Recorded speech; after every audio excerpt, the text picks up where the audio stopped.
but I'm very pleased to be here again, and I think this is a wonderful program that is going on here in all this very advanced understanding and concern for education, which I'm an educator myself, and I take this to be fundamental.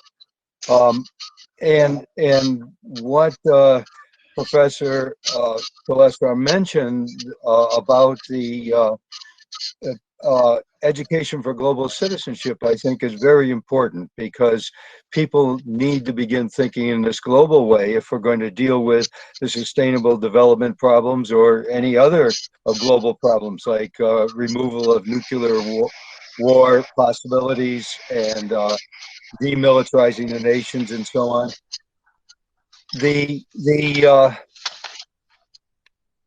The WCPA, as Professor Telesra mentioned, is holding the next session of the Provisional World Parliament. It looks like it will be in New Delhi in December, beginning on Human Rights Day, December 10th. And that, of course, depends on the pandemic and whether or not it will be possible. But we're in touch with uh, the the governmental leaders in India. We've been in touch with all the consulates from the different countries that are in Delhi, and we've been in touch with the Prime Minister's office and the President's office, and we're trying to get the government of India to understand the immense connection between the WCPA and India that goes way back into the 1950s.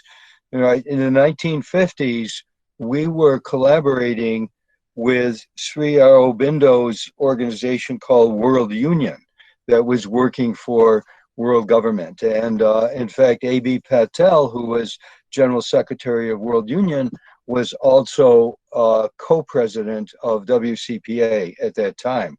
And we have, of the 14 sessions of the Provisional World Parliament, we've held 7 of them in various cities in India, in Chennai, in Lucknow, in Kolkata, in New Delhi, and so on. So this would be our second time in New Delhi. And as you all know, the government of India is concerned with the United Nations. It is pushing to get India recognized as another permanent member of the Security Council. India, this huge democracy in this world, was excluded from the Security Council because it was not, of course, one of the 5 main victors in the Second World War. But India, from the very beginning, as Professor Murthy has pointed out from his research, who's on this call, from the very beginning, India was thinking in terms of a world parliament. When the United Nations was created in San Francisco, the Indian delegation was talking about a world parliament, was talking about a federation of Earth. And WCPA has been working with that vision ever since the 1950s, much of it within India itself, because India is the culturally, intellectually, and in terms of geography, in terms of its dimensions of its huge population, India is a core place for that vision of Vaisudhaiva Kutumbakam, the world is one family. So I very much appreciate these educational initiatives and this concern for world citizenship, the education of people to be not simply people of their own country, but people of the world. And the Earth Constitution, of course, institutionalizes that idea and brings it forward toward a world of genuine peace with justice, which takes away the right of the nations to limitlessly militarize and limitlessly fight with themselves with no forcible law over themselves.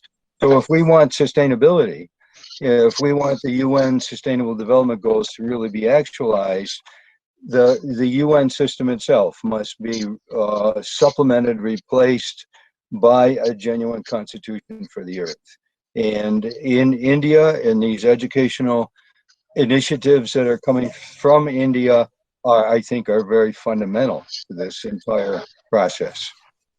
So I just wanted to thank you all again for these wonderful events that are being organized. I'm sorry I cannot stay with you today, but I have many obligations going on today.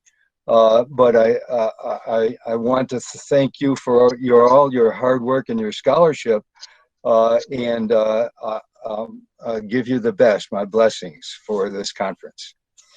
Thank you all very much.